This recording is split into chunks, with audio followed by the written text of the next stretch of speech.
प्रिय भक्तजनों, आज हम एकादशी व्रत के दूसरे दिन द्वादशी को व्रत के पारण के समय सुनी जाने वाली व्रत कथा सुनने जा रहे हैं। द्वादशी के दिन इस कथा को सुनने से एकादशी व्रत का संपूर्ण फल प्राप्त होता है।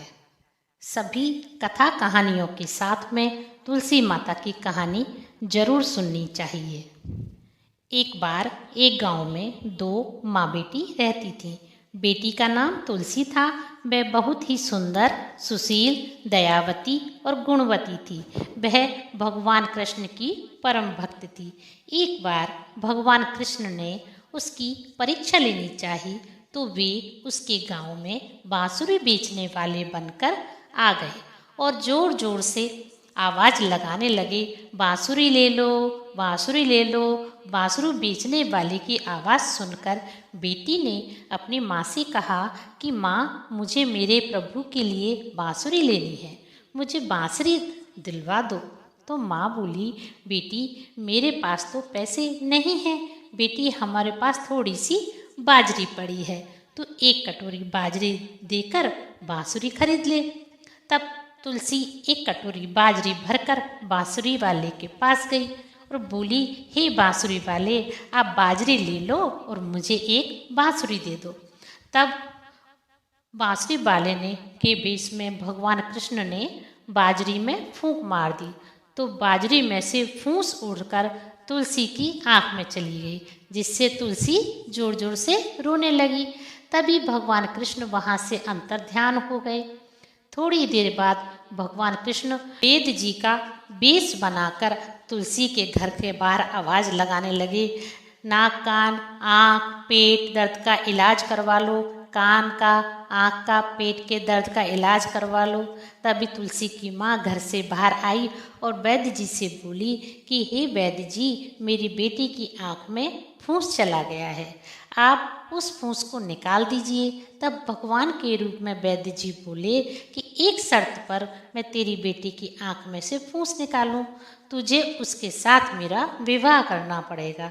तो तुलसी की माँ राजी हो गई। भगवान ने तुलसी की आँख में से फूंस निकाल दिया और उस दिन उसकी सगाई हो गई। उसके बाद तुलसी की माँ ने पंडित को बुलाकर के लगन निकलवाया, तो कार्तिक शुक्ल 11 के दिन विवाह निश्चित किया गया। तब तुलसी की माँ सोचने लगी कि बेटी के विवाह के लिए मैंने कपड़े, गहने, बर्तन नहीं खरीदे, मैंने तो अपनी बेटी के विवाह की कोई तैयारी ही नहीं की। ऊपर बैकुंठ में हल्ला मच गया कि भगवान का ब्याह मन गया है।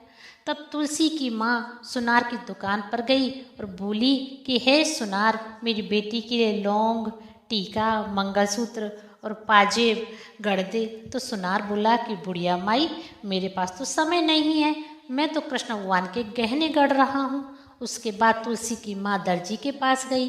दर्जी से बोली, हे दर्जी, मेरी बेटी का ब्याह मंड गया है, उसके लिए लहंगा चोली सिल दे।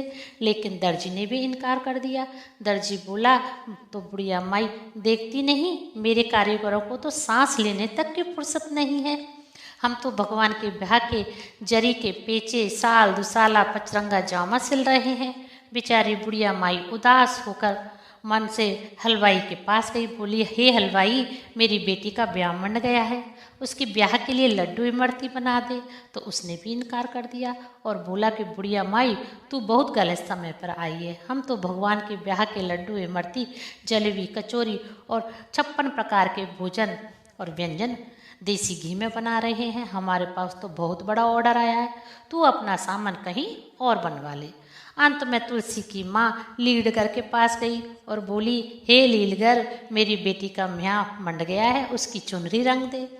तो लीलगर ने भी इनकार कर दिया और बोला, बुढ़िया माई, मैं तो भगवान की पगड़ी, साफे आदि रंग रहा हूँ, हमारे पास तो समय ही नहीं है। उदास मन से तुलसी की माँ घर आ गई और सोचने लगी कि अब बेटी के विवाह में क्या होगा। घर आई तो उसने देखा कि उसका घर दुल्हन की तरह सजा हुआ था।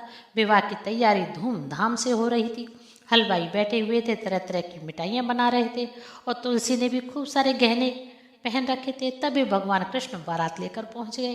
तब तुलसी की माँ ने खूब ठाट बाट से अपनी बेटी का विवाह भगवान कृष्ण से कर दिया।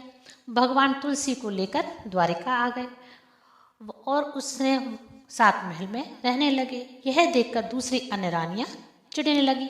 तब विवाह के बाद रीति अनुसार पहले सावन में तुलसी मायके में रहने चली गई। तब भगवान तुलसी के लिए लहरिया, सोने चांदी के गहने और सुहाग का सामान, घेवर आदि के साथ 5 सोने के पचेटे भेजे।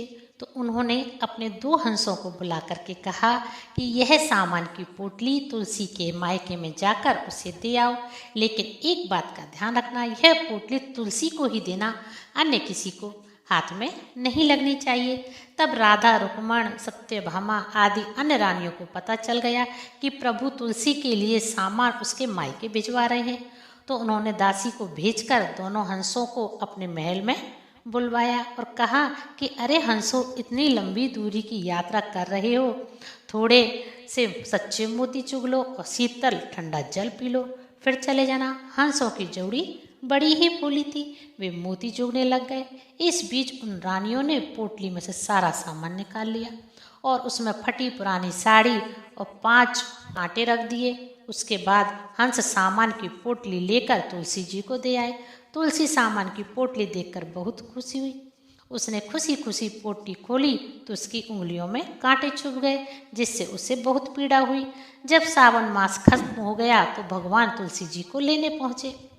उसके मायके में गए तो तुलसी उनसे दूर दूर ही रही। तब तुलसी की माँ ने भगवान से कहा कि भगवान, आप आए हैं, 2-4 दिन हमारे साथ रहिए, हमें मेहमान नवाजी का अवसर दीजिए। उसके बाद पंडित जी से शुभ मुहूर्त निकलवा देंगे, तब आप तुलसी जी को ले जाना।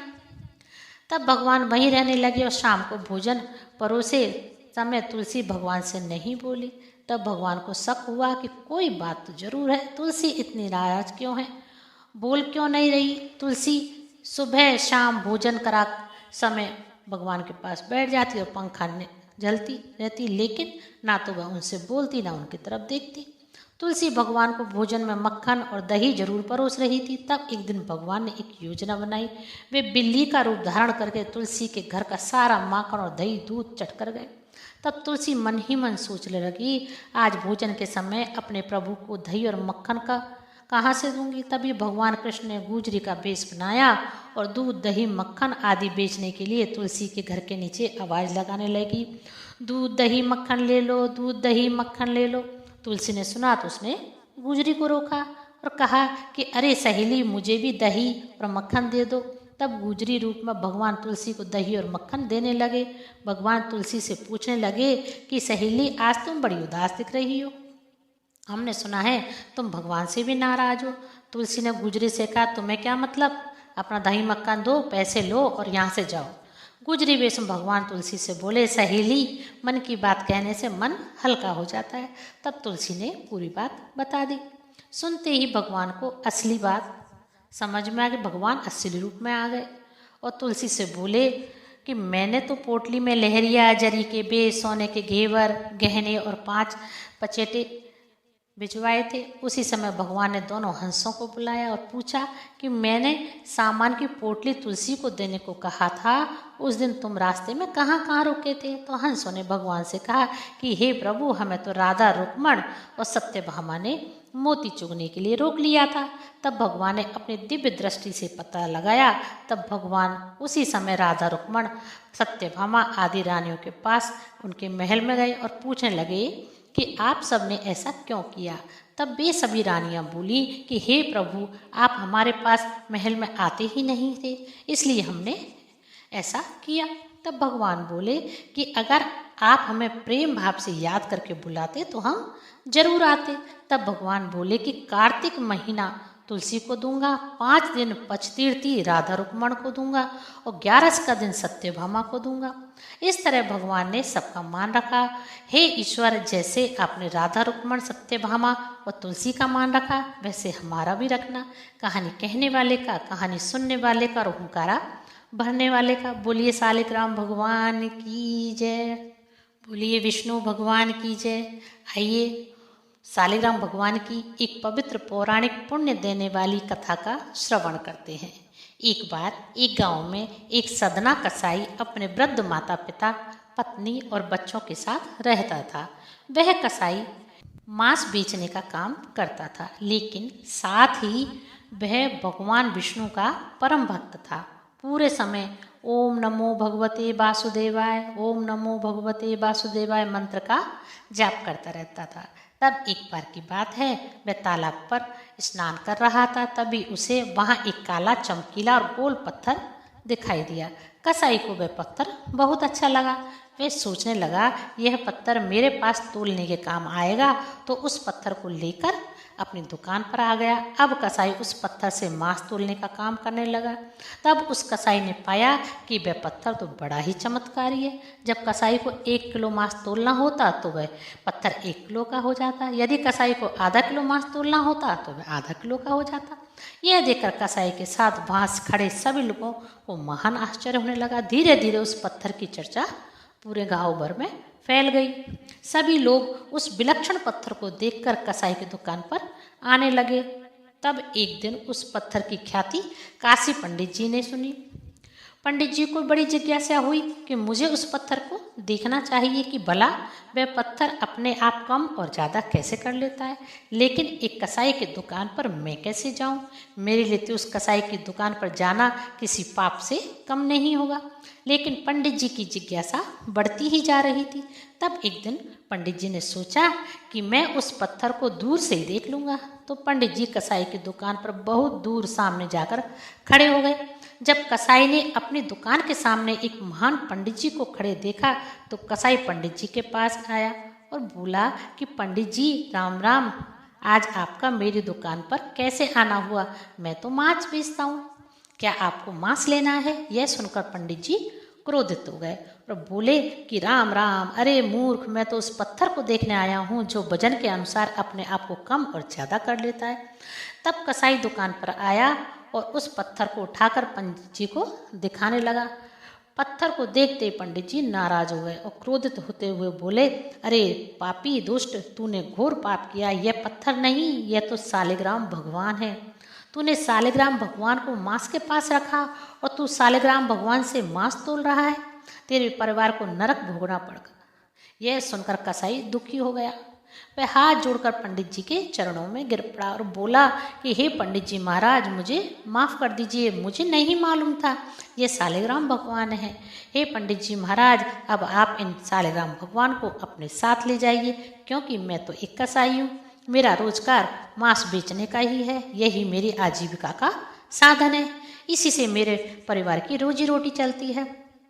तब काशी पंडित जी सालिग्राम भगवान को अपने साथ लेकर अपने घर आ गए और खूब पूजा पाठ करने लगे। इस तरह कई दिन बीत गए। तब एक रात्रि को काशी पंडित जी को एक स्वप्न आया। स्वप्न में सालिग्राम भगवान काशी पंडित जी से बोले कि हे पंडित, मैं तेरी भक्ति से बहुत प्रसन्न हुआ, लेकिन तू मुझे वापस उसी कसाई के पास छोड़कर आ।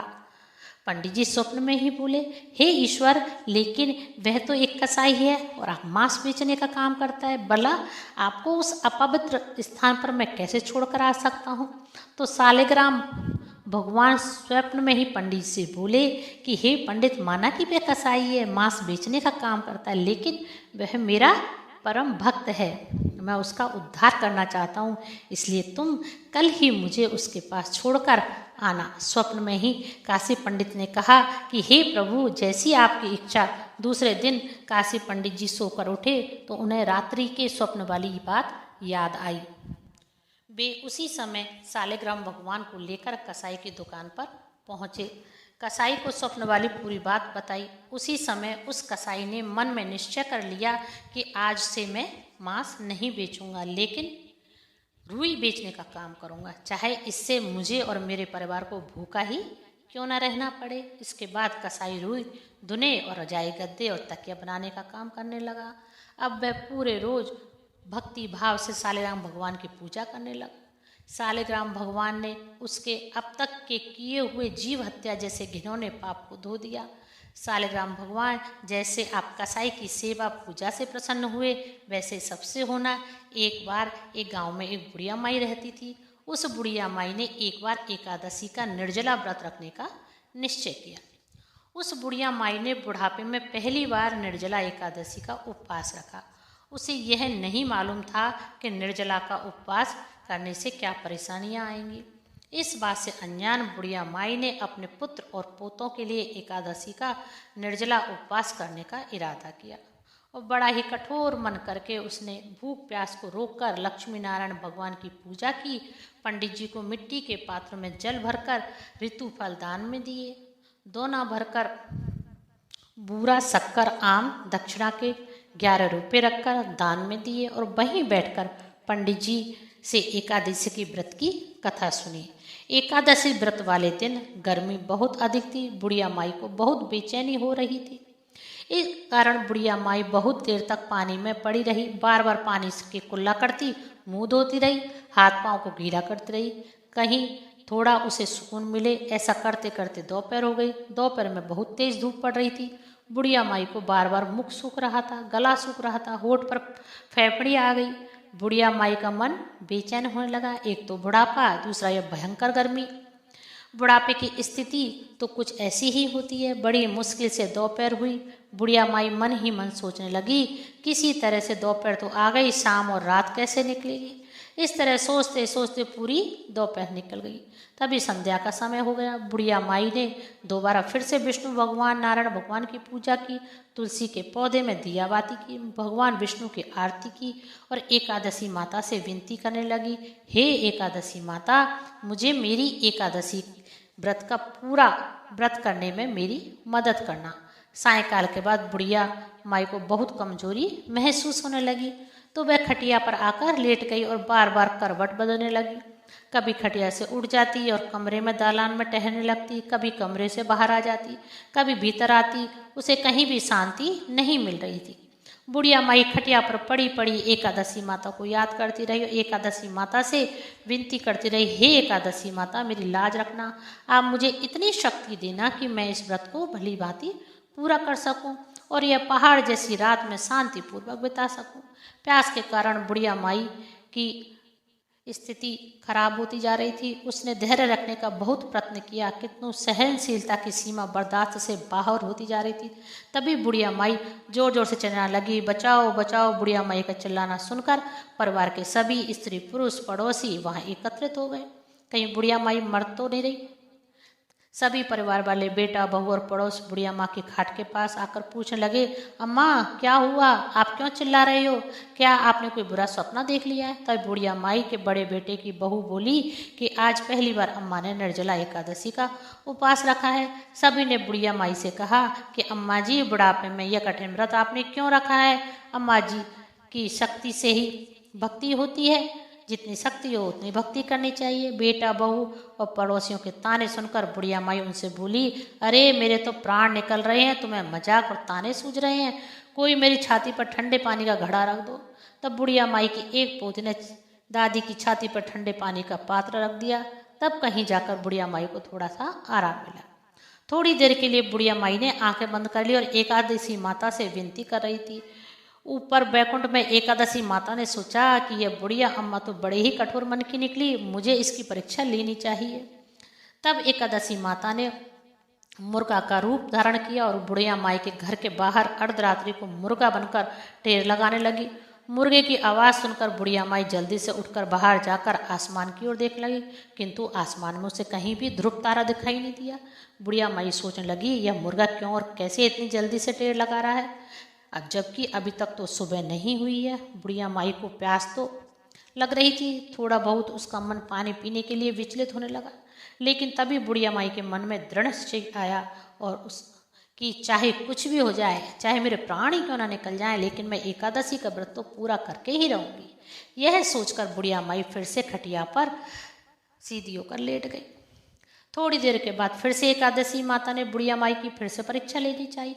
अब की बार एकादशी माता ने एक छोटी सी 8 साल की कन्या का रूप बनाया और आम रस का भरा गिलास लेकर बुढ़िया की खाट के पास सिराने आकर खड़ी हो गई। बोली कि अम्मा अम्मा अमरस पी लो, देखो सवेरा हो गया है। अमरस का भरा हुआ गिलास देखकर बुढ़िया माई का मन ललचाने लगा, किंतु अचानक एकादशी व्रत का स्मरण हो आया। बुढ़िया माई ने मन में सोचा कि मैं अमरस नहीं पीऊंगी, चाहे कुछ भी हो जाए, मैं एकादशी का व्रत तो पूरा करके ही रहूंगी। यह मन में सोचकर बुढ़िया माई फिर से खटिया पर आकर लेट गई।